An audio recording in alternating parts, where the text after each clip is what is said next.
What's up, guys? It's Tetrosphere, and I just wanted to talk about something while I sit here and play Go Fish for a minute. I've been seeing a few videos now after YCS Indianapolis about, how we're unfortunately, according to them, still in the Tier 0 format, and, Snake Eyes is super toxic for the meta, super toxic for the game, maybe even ruining the game. Um, while I think Snake Eyes is I'm not like nearly as in how do I want to say this? I'm not nearly as in tune with competitive Yu-Gi-Oh as many people, so I don't want to claim to be saying this from like a position of expertise. So while I agree that Snake Eyes is like a super like powerful deck that is kind of problematic in the way it shapes the meta, I actually think that it's not in and of itself that bad for the game. I think that if it wasn't for like generic extra deck monsters, it wouldn't be nearly as strong as it is. That's another topic. I actually wanted to talk about. I think what's even worse for the game than Snake Eyes is Tenpai. Even though I don't think Tenpai is as strong as Snake Eyes, I actually think that Tenpai might be a bit worse for the game for a few reasons. Um, First, I want to talk about like as it compares to Snake Eyes.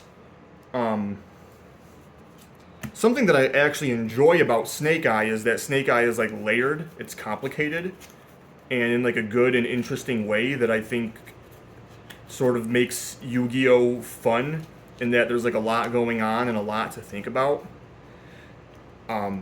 Which, from a competitive standpoint, means there's a lot to deal with and means it's a very powerful deck. But from like a fan standpoint, like I think it is an interesting deck. It's definitely not a boring deck to play against. I enjoy playing against it most of the time.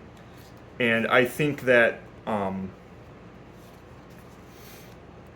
the opposite can be said for Tenpai. So Tenpai is absolutely not layered. Tenpai is very linear. It's very one-dimensional. It does one thing, and you pretty much know right away whether or not it's going to successfully do that one thing. So, for example, like, I might be going first against the Tenpai player, and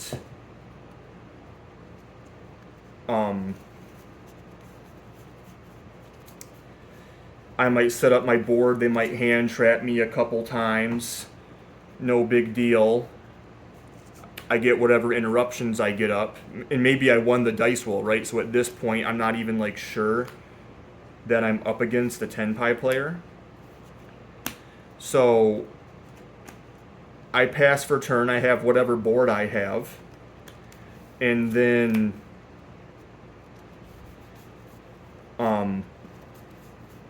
they do whatever they do to break my board. Maybe they have harpies, maybe they have cosmic, maybe they have forbidden droplet, whatever they have to break my board.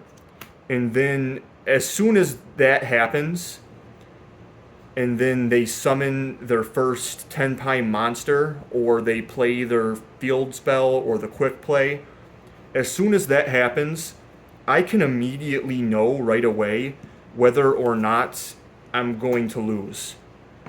Because I either have the interruptions or I don't. And if I don't, that deck will successfully put up enough damage to OTK. 100% of the time. Because that deck only needs any one of its cards to get started. And any one of those cards, uninterrupted, gives you access to the rest of the cards. So, now, that being said, if they're not able to completely break my board, and they're able to put something, or I'm able to keep something up, and like maybe I have a few interactions still, then, maybe that's a little bit more interesting. But, they might normal summon Pydra. Maybe my only interruption is an Ash Blossom in hand. I Ash Blossom the Pydra. Oh, well, guess what? They already had Kaiman in hand, actually. Well, that's game, right? Because they only need the one card to resolve. It's a straight line of combos. There's no complexity to it whatsoever. Now, I'm not saying that Tenpai is a skillless deck. That's not what I mean by no complexity. What I mean by no complexity is the like card design itself. The combos themselves are very like the opposite of Snake Eyes. They're not layered. There's not all these different elements and axis of interruption. It has one axis, and it's either going to accomplish that task or it's not. So to me, I think that's a really boring deck. It's a boring deck to watch execute its combo. It's attack, this thing happens. Attack, this thing happens. Attack, synchro summon. Attack, revive from grave. Synchro summon. You know what I'm saying? Like, there's no, like, I don't know, it just seems lifeless. There's nothing there. It's a boring deck to watch. So I've gotten in the habit when I'm going up against Tenpai, personally, I just, as soon as my last interruption has been negated or played through, I just scoop. Because what's the point? They're going to put up the damage.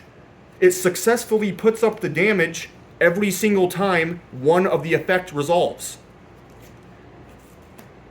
You guys get what I'm saying? Like, it's not... I don't want to... I want to make myself very clear. I'm not saying this from the perspective of strength. It's not that the deck is overtly strong. I do think it's very strong. I think it's a top 5 deck in the game. That's not what's annoying about it to me. It's the literal card design and what the deck does itself that I find to just be straight up lame.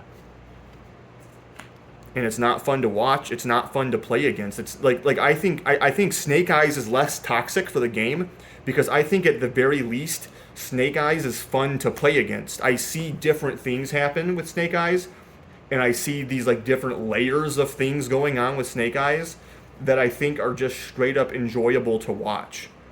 The game is pleasant to play somewhat. Well, I shouldn't say that. It's more pleasant to play against Snake Eyes as opposed to playing against Tenpai, in my opinion. Now, maybe that has more to do with the deck I'm playing and less to do with the deck itself. Maybe it's just how it matches up with this deck, and that's totally possible. So let me know what you guys think. Do you feel like the deck is more or less toxic than Snake Eyes? Do you think that Snake Eyes is worse for the game, or do you think Tenpai Dragon is worse for the game? I'm really interested to know. And I'm really interested to hear where you guys think the game is headed in that regard, as far as, like, do you think that overall the game is in a good place and that we'll get out of this meta? Or do you think we're kind of stuck in this for a while? Do you think this is something that can get, like, E-banned out of being problematic? Or do you think that this is something that we're just going to have to wait until the meta rediversifies through power creep?